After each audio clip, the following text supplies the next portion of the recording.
Cuba, República Cuba, Papalcorne Tamayo Méndez.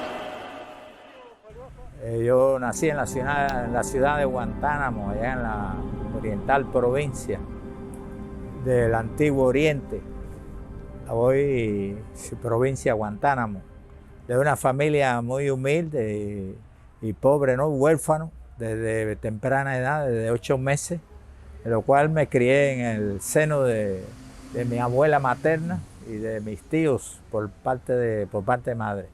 Y así esa infancia de aquellos tiempos, dura, por supuesto, me obligaron por la situación económica de la familia, a empezar a trabajar muy temprano. A los 10 años ya estaba trabajando como cuentapropista. Posteriormente empecé a trabajar como aprendiz de una carpintería en Guantánamo y me hice carpintero ebanista. Y ya en el año 59, cuando triunfa la revolución, que se abrió la puerta a todos los jóvenes del país que no teníamos futuro de estudio ni de superación. Y en fin, bueno, ahí después de un tiempo de estar en la escuela, bueno, yo era del grupo de los privilegiados. Tenía en ese momento solo 8º grado, con casi 17 años. O sea, tenía un atraso escolar tremendo, porque había dejado de estudiar por incorporarme al trabajo. Y ahí en esa superación empiezan las ofertas para diferentes estudios dentro del ámbito nacional, ¿no? De las especialidades. Y entonces dentro de ese cúmulo de ofertas a mí me gustó la oferta de la Fuerza Aérea. Empezamos el proceso. Quiero decir que, bueno, en San Antonio de los Baños, en la base aérea, los que aspiramos a incorporarnos a la Fuerza Aérea, sufrimos un examen médico. Pero en ese examen médico yo suspendo por problemas de la vista. Tenía un astigmatismo congénito, y lo cual me imposibilitó aspirar a piloto. Bueno, regresamos al tecnológico Ejército Rebelde, y con tan buena suerte que nos dicen que los que no aprobamos para piloto podíamos aspirar a ser técnico de aviación en la URSS. Y entonces técnicos y pilotos volamos hacia Moscú. Te estoy hablando en mayo de 1961. Allá cuando llegamos a Moscú, repitieron el examen médico y me volvieron a suspender el examen médico. Bueno, ya un poco desanimado porque no pude aprobar el examen de piloto, empezamos en la escuela de técnico de aviación y los pilotos en otra base aérea a estudiar las cuestiones del vuelo. Pero ¿qué sucede? Que en el grupo de los pilotos hubo 5 bajas por diferentes causas. O sea, de esas 5 bajas, fueron al grupo de los técnicos y eligieron los 5 mejores expedientes médicos. Y así fue como yo pasé del grupo de los técnicos al grupo de los pilotos. Y ahí empezó mi carrera en aviación como piloto. Y posteriormente me trasladan para Santa Clara, la base aérea, en marzo de 1963. Y ahí estuve durante 17 años. En ese proceso de piloto, bueno, me fui superando, tanto desde el punto de vista de pilotaje como técnico, el nivel cultural también. Fui aumentando en grados militares, en responsabilidades militares, y pasé prácticamente en la brigada aérea por todos los cargos, desde piloto raso hasta segundo jefe del regimiento aéreo del Central.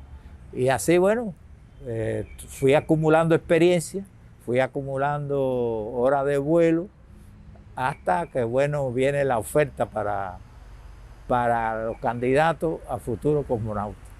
Cuba es miembro fundador de la Asociación de Estados que se dedicaban al estudio del cosmos con fines pacíficos.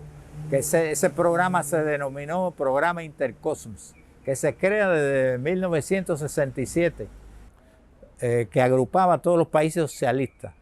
Y esa reunión, bueno, Cuba formó parte. A partir de ahí comienza la colaboración internacional, sobre todo con la URSS y con el campo socialista.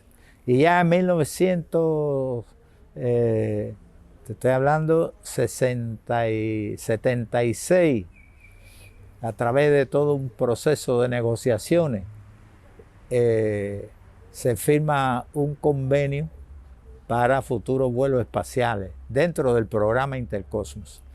Y bueno, a partir de ahí se crearon los grupos de trabajo aquí en Cuba, donde el profesor Altschuler fue el presidente del programa Intercosmos, con el compañero Reiner Jiménez, que era el secretario, y ahí empezó todo un proceso, tanto desde el punto de vista científico, que se crearon los grupos de trabajo para elaborar los diferentes trabajos, y por la Fuerza Armada se le dio la tarea de localizar o seleccionar los candidatos para el futuro vuelo espacial.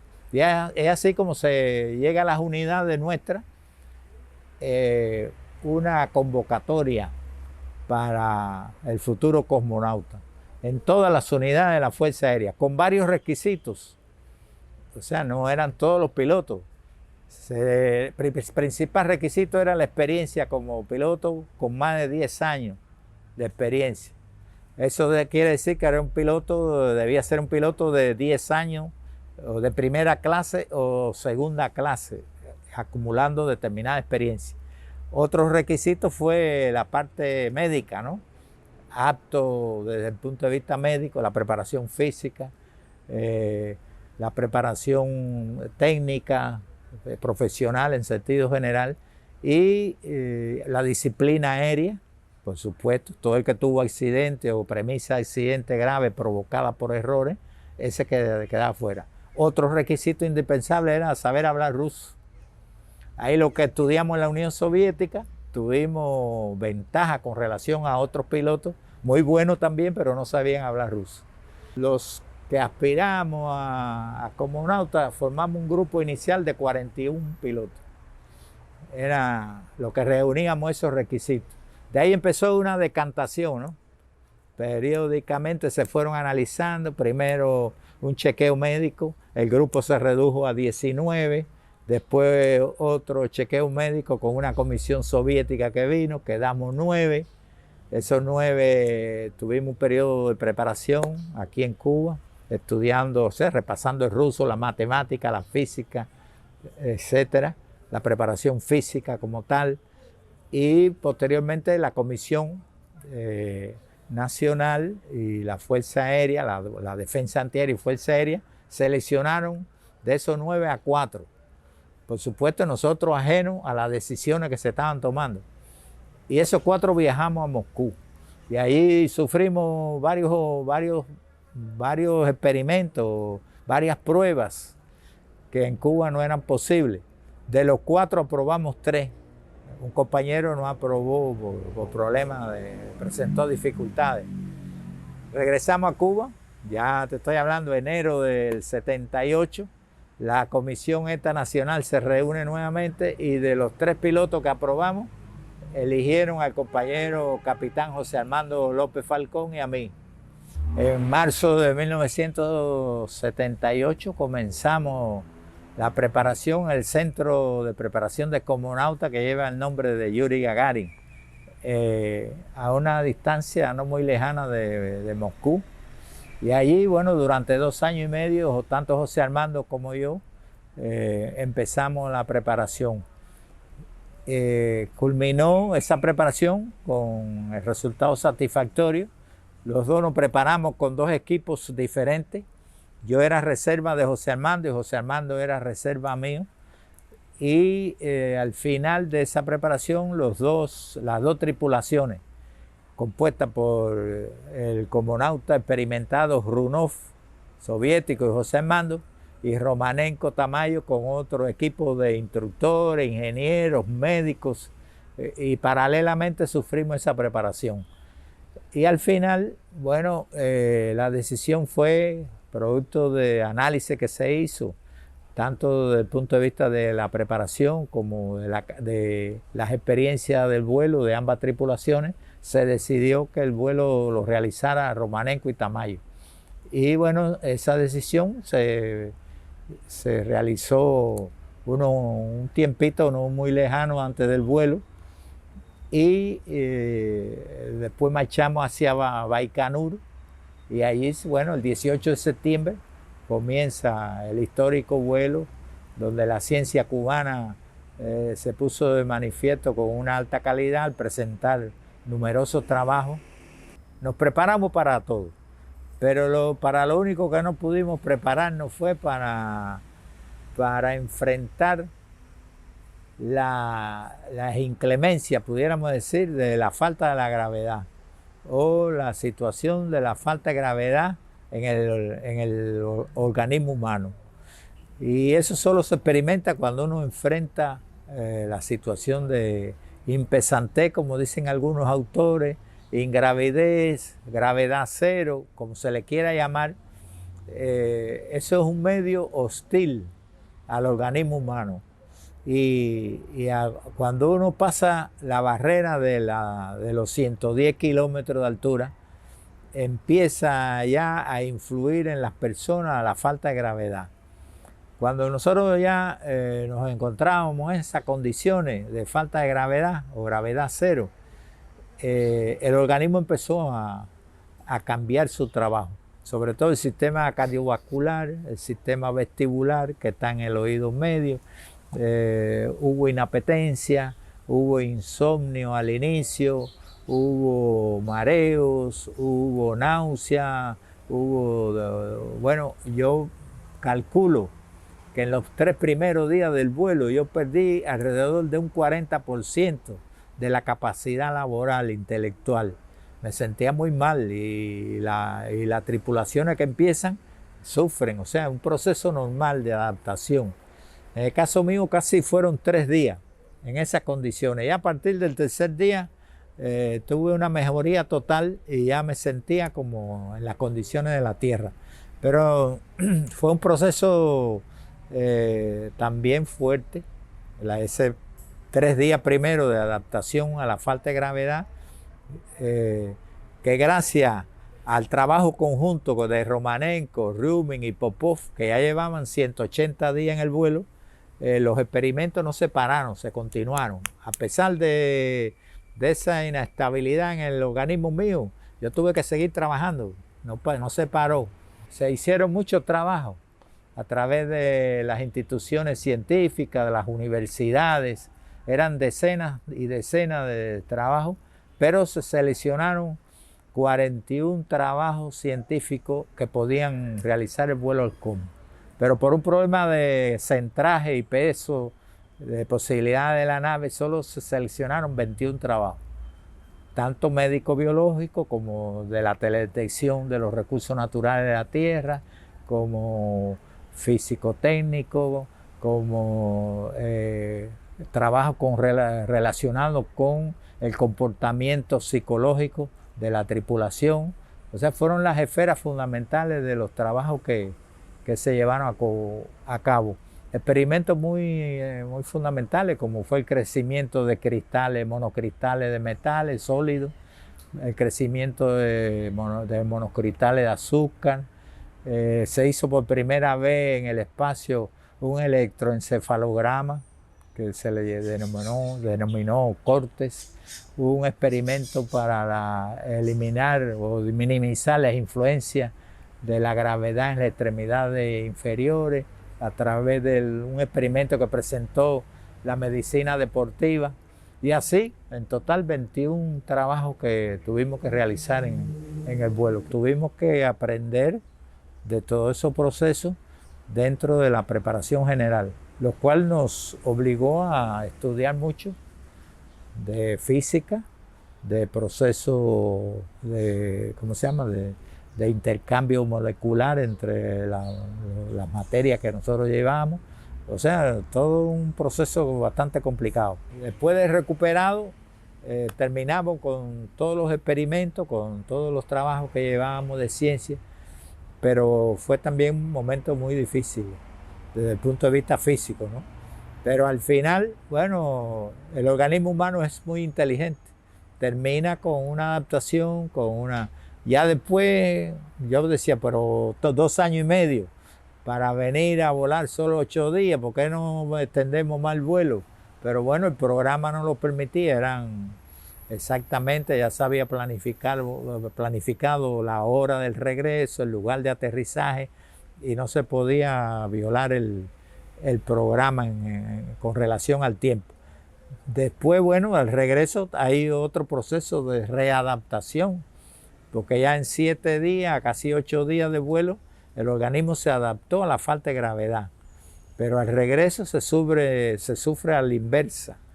En el primer año de nosotros estar en la ciudad estelar, que fue netamente teórico, y no estábamos todavía integrados como tripulación, ahí los psicólogos, los médicos, los instructores estudiaron la característica mía y de José Armando. Y entonces, teniendo en cuenta esa particularidad de cada uno de nosotros, ellos buscaron dentro del grupo de cosmonautas soviéticos similares características. O sea, es como buscar un matrimonio, elegir las características similares. Esa caracterización que nos hicieron permitió que por la parte soviética le pusieran a José Armando, al coronel Runov, y a mí me pusieran como jefe de nave a Romanenko. Prácticamente eso también es ciencia, eso es parte de la ciencia, de buscar parejas que tuvieran afines, conductas afines, cuestiones de conducta, ¿cómo se llama? Particularidades afines. Y es así como Romanenko y yo hicimos una tripulación desde el primer momento, muy afín, en características similares, joviales ambos, los dos, usábamos jarana, usábamos chistes durante todo nuestro trabajo, sin dejarle o prestarle atención a la cosa fundamental. O sea que fue muy importante esa selección de pareja. Y eso permitió, bueno, que a veces durante el entrenamiento y en el propio vuelo hicimos tan buenas relaciones de trabajo que hasta por señas, por una mirada, solamente ya no nos entendíamos, a veces sin hablar, por un gesto, por algo, nos entendíamos mutuamente. Y eso crea no solamente una relación laboral o del entrenamiento, sino llegó a ser una relación también familiar entre la familia de Romanenko y la mía. Yo estaba allí con mi esposa y mis 2 hijos y vivíamos allí muy cerca. Y esa relación familiar también se llevó a cabo. Después del vuelo, bueno, que ha quedado, dicen que las mejores relaciones se cultivan en los momentos difíciles. Y los momentos difíciles de la preparación y del vuelo ayudaron a esa compenetración tan íntima. Y después del vuelo nos seguimos comunicando, seguimos amigos. Nosotros teníamos 8 horas planificadas de descanso. O sea, todo el tiempo era trabajo y las horas de descanso planificadas. Yo un poco que violé esas 8 horas de descanso. Yo pensaba, bueno, yo creo que esta va a ser la única oportunidad o posibilidad de estar en el cosmos. Yo no vine a dormir y de esas 8 horas de trabajo prácticamente yo las reduje a 4 horas. El resto del tiempo, mientras Romanenko, Rubin y Popov estaban descansando, yo me dediqué a observar el universo, a tomar fotos, películas de esos momentos. Cuestiones que después quedaron en el archivo de la ciudad estelar, ¿no? Yo tengo un premio de fotografía, de eso he hablado poco, pero bueno, sería bueno decirlo ahora. Un premio de fotografía que me lo dio la agencia TASS en aquel momento. Hoy RT, ¿no? O un derivado de aquella agencia TASS de la Unión Soviética.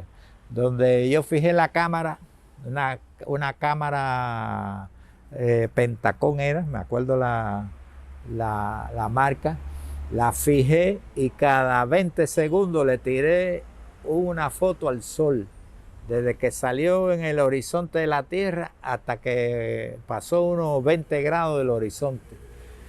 Y yo no hice cálculo matemático, se me ocurrió 20 segundos. Y resulta ser que cuando relevamos la foto, coincidió el montaje de una foto con otra, el sol.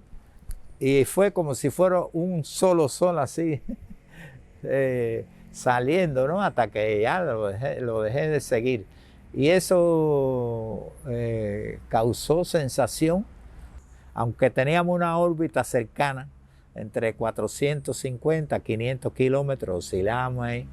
De todas formas, se observan fenómenos naturales muy importantes y bellezas extraordinarias. Poder apreciar los continentes, los majestuosos continentes, ese bloque de territorio, tanto en África como en América Latina o en el Asia. La posibilidad de ver el amanecer, el atardecer, de orbital, son fenómenos atmosféricos o fenómenos físicos bellos. Poder observar a Cuba en su dimensión grande, en el Caribe, bueno, se asemeja a un cocodrilo gigante. Por eso a Cuba se le llama la llave del Golfo. Está ahí en el Golfo. Y nosotros atravesamos la isla en la mañana del 19 de septiembre, en hora muy temprana, serían las 7 de la mañana. Atravesamos la isla, pero fueron segundos, porque a esa velocidad prácticamente fue poco el tiempo que tuvimos para observarla. Estaba con pocas nubes ese día, se podía apreciar bien, gigantesco territorio cubano.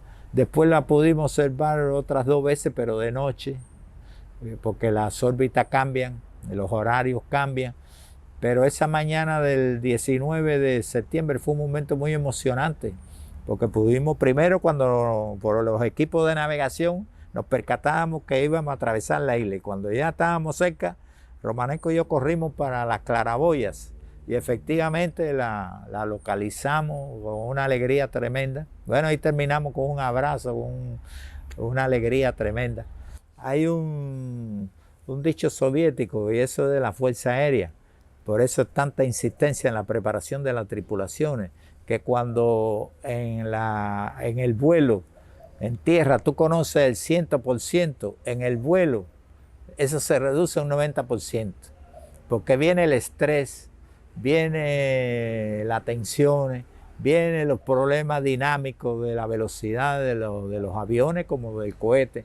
O sea, hay un grupo de influencia externa que influye en el comportamiento de las personas. Y eso está presente siempre. Y sí, lo que pasa es que a mí nunca me ha gustado decir miedo. Yo cambié esa palabra por una más bonita, que es estrés.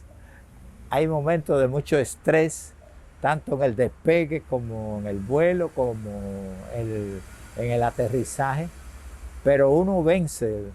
El problema es que esa preparación psicológica te da posibilidad de vencer cualquier temor, cualquier duda, cualquier espíritu como pudiéramos decir, de inseguridad. Después de eso, yo lo he dicho y lo repito, vino algo peor que el vuelo y que la preparación, que uno se preparó para esas condiciones, pero lo que vino desde el punto de vista social fue más grande y eso creó también tensión. Yo me recuerdo cuando el regreso fue un día de octubre, día de una fiesta nacional nuestra, que es feriado, y me dijeron, no, hay un recibimiento en el aeropuerto, pero lo que yo no me imaginé, que ese recibimiento era todo el pueblo de La Habana volcado en las calles. Y cuando se abrió la puertecilla del avión, que estaba el comandante en jefe, Raúl, toda la dirección del país y el aeropuerto así de personas. Y el parte que yo le rendí al comandante en jefe de que la misión se había cumplido satisfactoriamente fue un momento de tensión. Hay un video que recoge eso, y después durante todo el recorrido del aeropuerto, todo Rancho Boyero, hasta la plaza, después, ¿cómo se llama? Paseo, 23, hasta el obelisco de Marianao, del monumento a Finlay, fue un recorrido largo. Y entonces con Fidel Romanenko, Fidel en el medio y yo al lado, todo ese recorrido fue muy tenso. Pero, y ese clamor, esa alegría en el pueblo que nos mostraron por el cumplimiento del vuelo, eso me cargó también. Después vino otro momento que fue un recorrido por todas las provincias de 2 días, donde las diferentes ciudades, fábricas, instituciones docentes, universidades, con ese cariño, con ese clamor de pueblo que festejaron el vuelo conjunto, fue también muy impactante. Yo creo que eso para mí me costó trabajo adaptarme. Al final tuve que adaptarme porque hoy en día, 40 años después, ese mismo clamor, ese mismo cariño. Al lugar de él dijo que 20 años no era nada, ¿no? Es una canción, pero 40 años en la vida de la sociedad tampoco es nada, pero para un acontecimiento como este es un aniversario cerrado, un aniversario que nos agrada porque continuamos celebrándolo y recordando aquel acontecimiento que no fue un triunfo de Tamayo Romanenko. Celebramos el triunfo de un programa que creó el socialismo, que fue el programa Intercosmo. Celebramos un aniversario de los resultados de ese vuelo de la ciencia cubana, que fue un reto, repito, en esta participación, en la preparación de los experimentos. Es un 40 aniversario que marca historia en las relaciones de colaboración entre Rusia y Cuba. Y también leyendo a Martí, un pensamiento de él, donde él expresa que para graduarse de hombre es necesario sembrar un árbol, tener un hijo y escribir un libro. O sea, y atendiendo a eso, he sembrado miles de árboles en mi vida como joven rebelde y después como persona. Tengo 5 hijos y he escrito 2 libros. O sea, he cumplido con Martí también ese pronunciamiento de él de que hay que sembrar un árbol, tener un hijo y escribir un libro.